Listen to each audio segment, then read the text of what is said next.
Talofa, and hello to the deep dive. Ever wondered about those ancient ties that bind Pacific Island nations? Hmm. Today, we're diving deep into a story that's just packed with powerful chiefs, epic sea voyages, and, well, a really dramatic showdown for freedom. Yeah, it's quite the saga. Get ready to explore the fascinating and, intertwined histories of Tonga and Samoa. It's a place where friendship and rivalry really played out on this grand Pacific stage. Exactly. We'll try to uncover the story of a mighty empire's reach and the legendary rebellion that ultimately reshaped the Samoan world. And what's so fascinating here, I think, is just the sheer interconnectedness. These weren't isolated cultures, not at all. Right. It was this dynamic relationship spanning centuries. And these interactions between Tonga and Samoa, they offer such a powerful lens, a way to understand the complexities of power, influence, resistance, all that in the region. Absolutely. And for this deep dive, we've really immersed ourselves in historical analyses, but also alongside those incredibly rich oral traditions passed down, through generations in both Tonga and Samoa. Which are so vital here. Totally.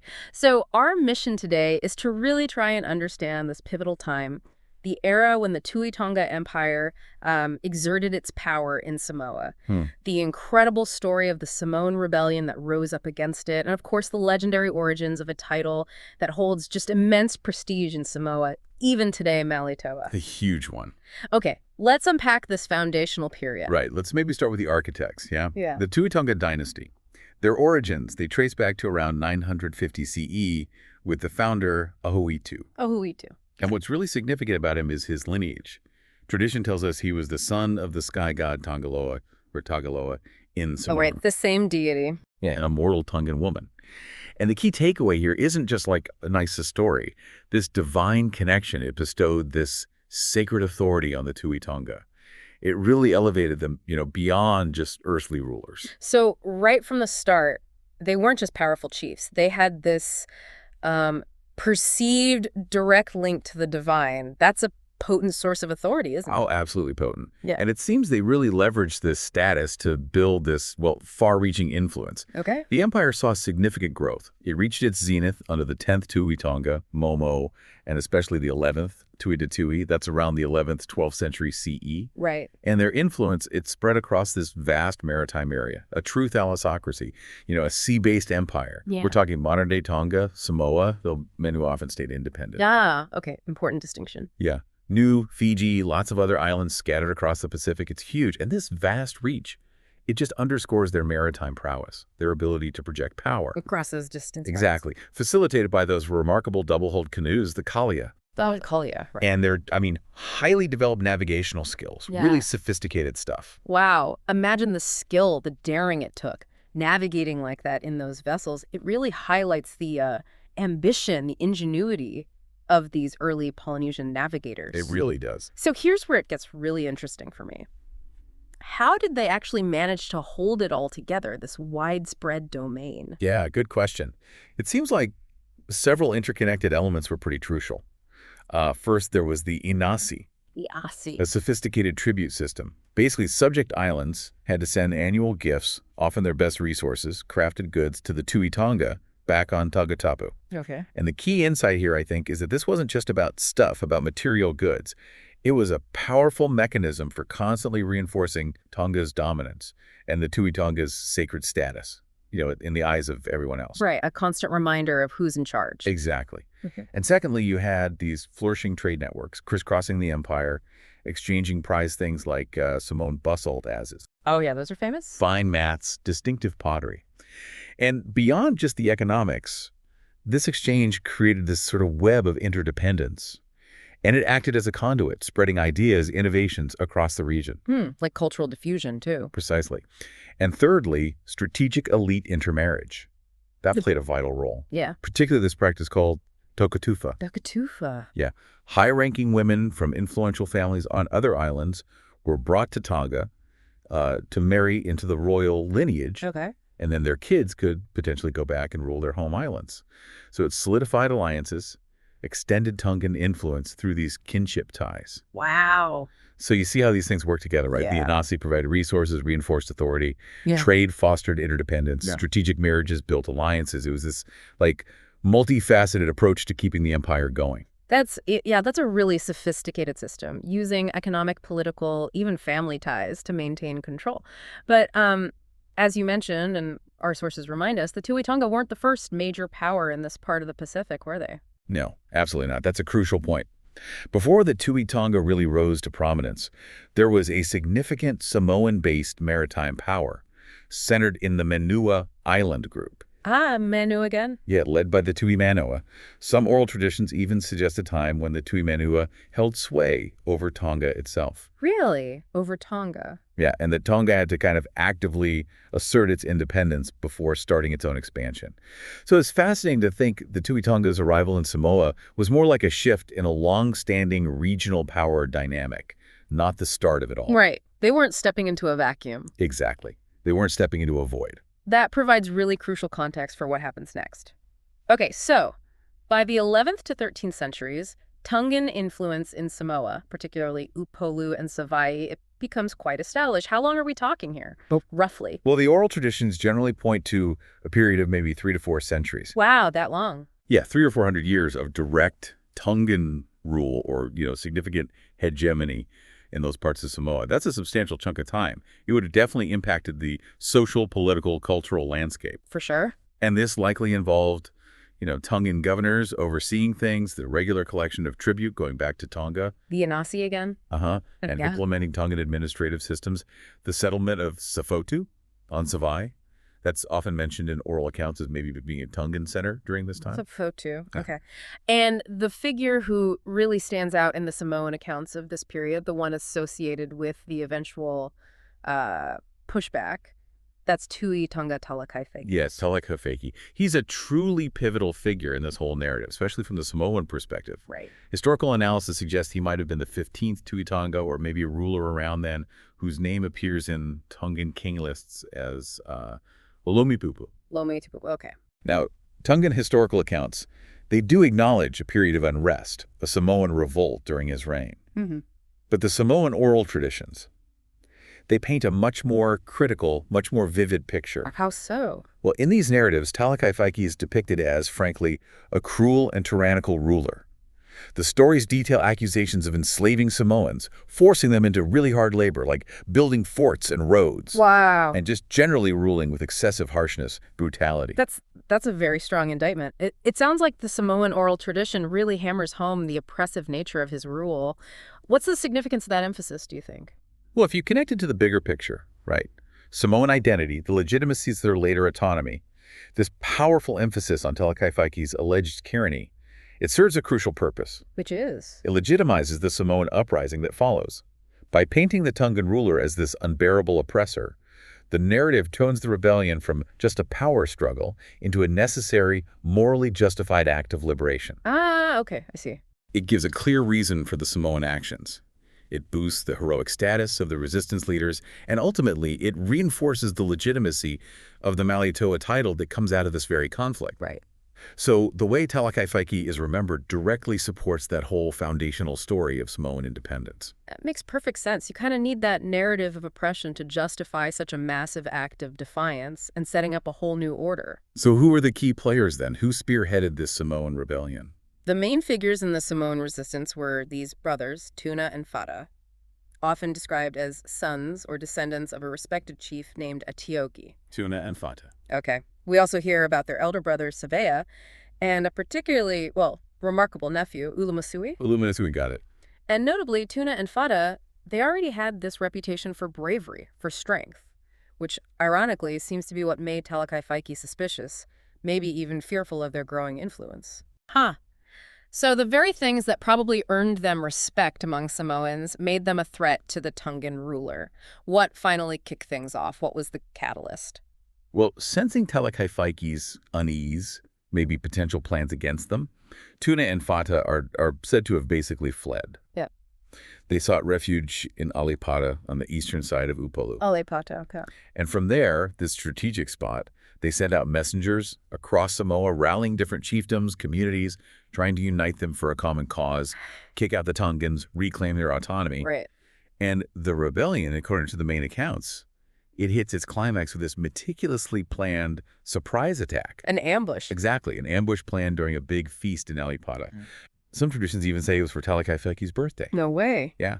And crucially, weapons clubs, other traditional weapons, were hidden beforehand. Some accounts have this great image of them buried under the sand where the feast was happening. Wow. And the signal, the agreed-upon signal for the attack, it was the start of the Tongan Matamatame dance. Using their own cultural performance against them? That's incredibly dramatic. Okay, so what happened when the signal was given? Well, upon that signal, hundreds of Samoan warriors, led by Tuna and Fata, they just rose up, launched this swift, coordinated attack on the, unsuspecting Tongans. Chaos, I imagine. Oh, yeah. Yeah. Some versions even add this detail of the Samoan dancers who were unarmed, kicking away the sand to reveal the hidden weapons. Nice touch. The attack was fierce, very effective. Significant Tongan casualties. Some accounts estimate maybe 200 Tongan warriors fell just in that initial assault. Yeah. Talakaifeiki himself, along with the remaining Tongans, they fled westward towards the coast at Mulafano, trying to get to their canoes, their fleet. Trying to escape. But the Samoan leaders were relentless. They pursued them. Fata and Ulumasui led one group chasing along the south coast of Upolu, while Tuna and another chief, Tapuola, they chased along the northern route. So a coordinated pursuit, too. And it's during this chase that Ulumasui, the nephew, really comes into his own right. We hear these almost supernatural stories about him. Indeed. Ulumasui is this really captivating figure, often associated with extraordinary abilities, a manifestation of what Polynesian cultures call mana. Mana. Spiritual power. Exactly. Spiritual power, divine favor. One really well-known story is about an incident where Talakaifeiki, maybe as a last act of intimidation, he tasks Tuna with moving this enormous boulder. Impossible feat, right? Threatens him with death if he fails. Yikes. So Tuna can't move it. He turns to Ulumasui for help. And Ulumasui, after some, incantation, spiritual preparation, he supposedly summons legions of sea creatures, eels, octopuses, other marine life, who miraculously work together to push this massive boulder into the sea. That's incredible. And there are even accounts where Tuna and Fata, after the victory, they start quarreling, tragically kill each other. Oh, no. Only to be miraculously brought back to life by Ulamasui's powerful mana. Wow. So these aren't just cool stories. They obviously carry a much deeper cultural, historical weight. Precisely. These extraordinary feats, tied to figures like Ulumasui, they elevate the Samoan struggle within the whole narrative. They really underscore that deep connection between the spiritual and the political in Polynesian cosmology. Right. Attributing mana like that suggests divine blessing for the Samoan cause. It implies the very forces of nature, the land, the sea, were on their side against foreign oppression. Yeah. It gives their victory this sense of sacred legitimacy and reinforces the heroic status of the leaders. So, okay, the Tongans are routed. They're fleeing to their ships at Mulifanua. And this sets up that iconic moment, the encounter that leads to the Malietoa title. What happened right there? So as Talakaifeiki and what's left of his forces reach their canoes near Mulifanua, they're confronted by the pursuing Samoans, Tuna, and Fata. He realizes he's about to escape, but he's facing these really determined warriors. So Talakaifeiki, standing on this prominent rock, which later became known as Tulutule. he addresses his pursuers. And it's at this critical moment that he utters that now famous speech. The speech that birthed one of Samoa's highest titles. Can you share that key phrase again? Absolutely. In Samoan, he declared, Malietoa, Malietoa, uteleto sao ile oli ditao. I ole eusao ile ili li follow. And the English translation. Brave warriors, bravely fought. I shall return no more in the black clouds of war, but I shall return in the black clouds of sail. Malietoa, brave warriors. And from those words, the esteemed Samoan chiefly title Malietoa originated, which, as you said, is now one of the 4 Tamaiga, the highest titles in Samoa. That's right. But our sources mention there are some variations in the traditions about who actually got the title first. Yeah, that's pretty common with oral histories, right? Different perspectives, interpretations develop over time. One prominent version says Tuna and Fata immediately started arguing over who deserved it. Oh, dear. After all that. Yeah, even getting violent, striking each other down. And it was then that Ulumasui supposedly stepped in, revived the brothers. Using his mana again. Presumably. And suggested they give the title to their elder brother, Savea, to basically stop the conflict and keep unity. Ah, a diplomatic solution. Exactly. So consequently, Malietoa Savea is generally recognized as the first holder of this really significant title. But yeah, other accounts offer variations. Some say Savea just naturally took leadership and was recognized. Others say Tuna and Fata were meant to get it but deferred. Or maybe they gave it to Ulumasui out of gratitude. It's fascinating how all these different threads exist, but they all point back to this pivotal moment in the origin of the Malietoa title. It really underscores just how profoundly significant this event was in shaping Samoan history, their collective identity. Totally. And these titles are still incredibly influential today, which just shows the lasting impact of that historical turning point. Precisely. The Malietoa title itself, it works like a powerful mnemonic device, a living embodiment of this historical moment. It's a constant reminder of the liberation, the ancestors' bravery, the conflict itself, and also that promise of future peaceful interaction in Talakaiwhaiki's words. By embedding this whole foundational story within such a high, respected title, the memory is actively kept alive, passed down through generations. It deeply shapes Samoan identity and historical consciousness. Okay, so the rebellion works, direct Tongan rule ends, the Malietoa title is born. Yeah. What were the consequences then, immediate and longer term? Well, the most immediate, biggest consequence around 1250 AD was just that. Yeah. The end of direct Tongan political control over Upolu and Savaii. Right. This starts a new era of Samoan autonomy, and it marks the rise of the Malietoa lineage as this dominant political force within Samoa. But, and this is crucial, the relationship didn't just, stop. Interactions continued in different ways. For instance, some later Tuʻi Tonga are actually recorded as having lived in Samoa for long periods. And that practice of elite intermarriage. The Tokatufa. Well, maybe not exactly that, but intermarriage between Tongan and Samoan chiefly families persisted. In some ways, it even intensified in the centuries after. We even have Malietoa Savea himself marrying a daughter of a Tuʻi Tonga. So those connections endured. Interesting. So even after this major conflict asserting Samoan independence, the ties weren't completely cut. And the sources also hint this Samoan victory might have even caused ripples back in Tonga politically. That's a really insightful point. Yet in the centuries after the Samoan rebellion, Tonga went through some significant internal political changes. Around 1470 CE, Tuʻi Tonga Kalawhanua established the Tuʻi dynasty. Okay. Strategically delegating secular power, administrative duties to this new line, while the Tuʻi Tonga themselves took on a more sacred spiritual role. Dividing the... Kind of. And then later, around 1600 CE, the Tuʻi Kanakupulu dynasty emerged. They eventually became the dominant political power in Tonga, and they're the direct ancestors of the modern Tongan monarchy. And both of these later Tongan dynasties, they kept strong family links back to Samoa, didn't they? Absolutely. The name itself, Tuʻi Kanakupulu, it literally translates to something like king of the flesh, or heart, or body of Upolu, directly referencing the Samoan island. Wow, that's explicit. It is. The founder of this really influential line, Ngata, was the son of a Tuʻi Hatakalawa ruler and a high-ranking Samoan woman. Right. So this strongly suggests that maybe losing direct political control over Samoa prompted this kind of strategic rethink within Tonga, one that involves weaving influential Samoan lineage into the very fabric of the Tongan power structure. Some historians even suggest this led to a sort of Samoanized governance and culture in Tonga over time. So the whole relationship between Tonga and Samoa, it shifts from direct imperial rule to something much more complex. Political independence for Samoa, but alongside these enduring kinship ties and significant mutual influence. Exactly. It's a powerful example of how history reshapes power dynamics, transforms relationships long-term. It really is. The whole story of the Tuʻi Tonga Empire's influence in Samoa and that rebellion, it just gives such a compelling picture of the complex interplay of power, culture, identity in pre-colonial Polynesia. Yeah. It's a reminder that history is rarely simple, and even conflict can lead to new kinds of connection and mutual shaping. Well said. So just to quickly wrap up our deep dive today, we've journeyed through the rise and pretty extensive reach of the Tuʻi Tonga Empire.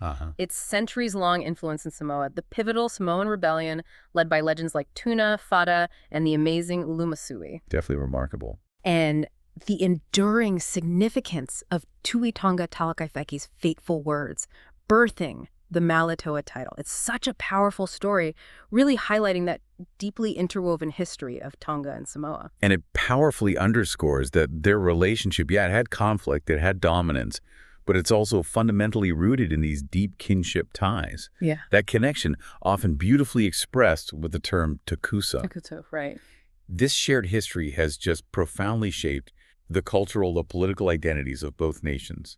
It leaves this lasting legacy of connection, mutual influence, that still resonates today. It really makes you think, doesn't it, about the enduring power of oral traditions, historical events, and shaping a nation's identity, its collective memory, not just in Samoa and Tonga, but, across all cultures.